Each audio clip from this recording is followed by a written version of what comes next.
صلوا علیہ وآلہ۔ صحیح بخاری حدیث نمبر 71۔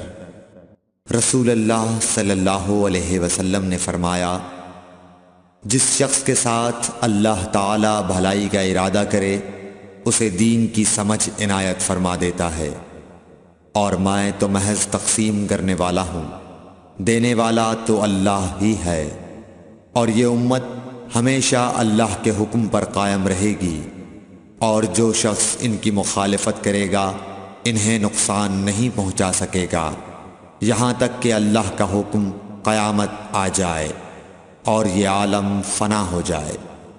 صحیح بخاری حدیث نمبر 72۔ عبداللہ بن عمر رضی اللہ تعالی عنہ کہتے تھے کہ ہم رسول اللہ صلی اللہ علیہ وسلم کی خدمت میں حاضر تھے کہ آپ صلی اللہ علیہ وسلم کے پاس کھجور کا ایک گابھا لایا گیا۔ اسے دیکھ کر آپ نے فرمایا کہ درختوں میں ایک درخت ایسا ہے اس کی مثال مسلمان کی طرح ہے۔ ابن عمر کہتے ہیں کہ یہ سن کر میں نے ارادہ کیا کہ عرض کروں کہ وہ درخت کھجور کا ہے، مگر چونکہ میں سب میں چھوٹا تھا اس لیے خاموش رہا۔ پھر رسول اللہ صلی اللہ علیہ وسلم نے خود ہی فرمایا کہ وہ کھجور ہے۔ صحیح بخاری حدیث نمبر 73۔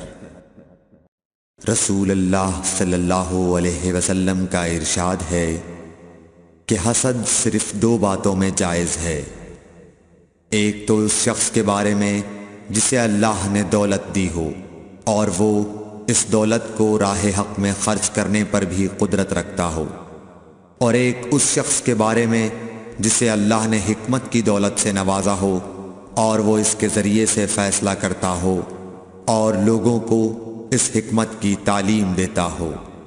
صحیح بخاری حدیث نمبر 74۔ رسول اللہ صلی اللہ علیہ وآلہ وسلم نے فرمایا، ایک دن حضرت موسیٰ علیہ السلام بنی اسرائیل کی ایک جماعت میں بیٹھے ہوئے تھے کہ اتنے میں ایک شخص آیا اور اس نے آپ سے پوچھا، کیا آپ جانتے ہیں کہ دنیا میں کوئی آپ سے بڑھ کر عالم موجود ہے؟ حضرت موسیٰ علیہ السلام نے فرمایا، نہیں۔ اس پر اللہ تعالیٰ نے حضرت موسیٰ علیہ السلام کے پاس وحی بھیجی کہ ہاں، ہمارا بندہ خضر ہے جس کا علم تم سے زیادہ ہے۔ حضرت موسیٰ علیہ السلام نے اللہ سے دریافت کیا کہ خضر علیہ السلام سے ملنے کی کیا صورت ہے؟ اللہ تعالیٰ نے ایک مچھلی کو ان سے ملاقات کی علامت قرار دیا اور ان سے کہہ دیا کہ جب تم اس مچھلی کو گم کر دو تو واپس لوٹ جاؤ، تب خضر سے تمہاری ملاقات ہوگی۔ تب موسیٰ علیہ السلام چلے اور دریا میں مچھلی کی علامت تلاش کرتے رہے۔ اس وقت ان کے ساتھی نے کہا، جب ہم پتھر کے پاس تھے کیا آپ نے دیکھا تھا؟ میں اس وقت مچھلی کا کہنا بھول گیا اور شیطان ہی نے مجھے اس کا ذکر بھلا دیا۔ موسیٰ علیہ السلام نے کہا، اسی مقام کی ہمیں تلاش تھی۔ تب وہ اپنے نشانات قدم پر پچھلے پاؤں باتیں کرتے ہوئے لوٹے، وہاں انہوں نے خضر علیہ السلام کو پایا۔ پھر ان کا وہی قصہ ہے جو اللہ نے اپنی کتاب قرآن میں بیان کیا ہے۔ صحیح بخاری حدیث نمبر 75۔ حضرت ابن عباس رضی اللہ تعالی عنہ نے فرمایا کہ ایک مرتبہ رسول اللہ صلی اللہ علیہ وآلہ وسلم نے مجھے سینے سے لگا لیا اور دعا دیتے ہوئے فرمایا کہ اے اللہ، اسے علم کتاب قرآن عطا فرمائیو۔ صحیح بخاری حدیث نمبر 76۔ عبداللہ بن عباس رضی اللہ تعالی عنہ نے فرمایا کہ میں ایک مرتبہ گدھی پر سوار ہو کر چلا۔ اس زمانے میں میں بلوغ کے قریب تھا۔ رسول اللہ صلی اللہ علیہ وسلم منی میں نماز پڑھ رہے تھے اور آپ کے سامنے دیوار کی آڑ نہ تھی، تو میں بعض صفوں کے سامنے سے گزرا اور گدھی کو چھوڑ دیا۔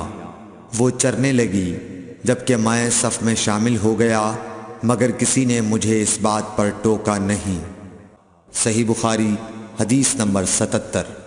محمود بن ربی فرماتے ہیں کہ کہ مجھے یاد ہے کہ ایک مرتبہ رسول اللہ صلی اللہ علیہ وسلم نے ایک ڈول سے منہ میں پانی لے کر میرے چہرے پر کلی فرمائی اور میں اس وقت 5 سال کا تھا۔ صحیح بخاری حدیث نمبر 78۔ حضور اکرم صلی اللہ علیہ وآلہ وسلم نے فرمایا کہ ایک بار حضرت موسیٰ علیہ السلام بنی اسرائیل کی ایک جماعت میں تھے کہ اتنے میں ایک شخص آیا اور کہنے لگا، کیا آپ جانتے ہیں کہ دنیا میں آپ سے بھی بڑھ کر کوئی عالم موجود ہے؟ حضرت موسیٰ علیہ السلام نے فرمایا کہ نہیں۔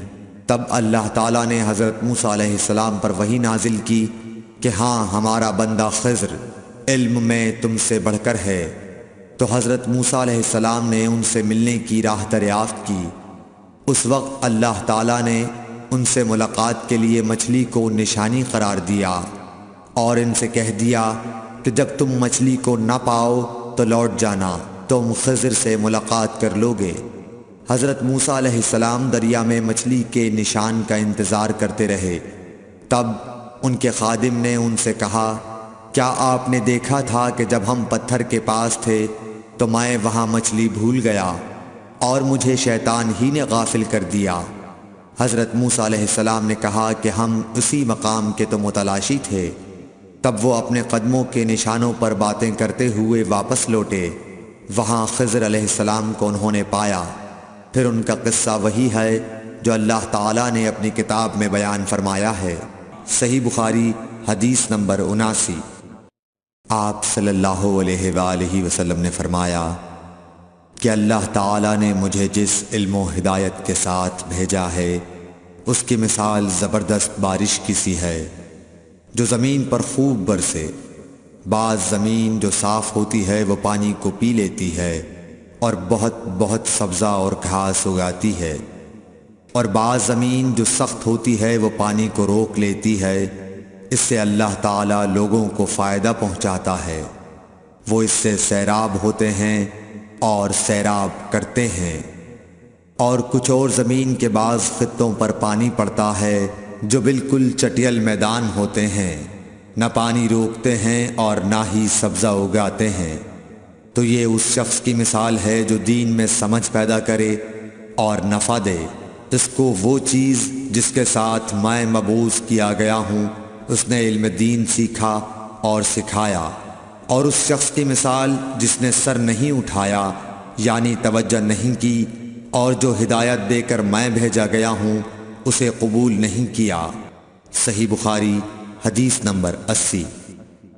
رسول اللہ صلی اللہ علیہ وسلم نے فرمایا، علامت قیامت میں سے یہ ہے کہ دینی علم اٹھ جائے گا اور جہل ہی جہل ظاہر ہو جائے گا، اور اعلانیہ شراب پی جائے گی اور زنا پھیل جائے گا۔ Thanks for watching. Don't forget to like, comment, share and subscribe to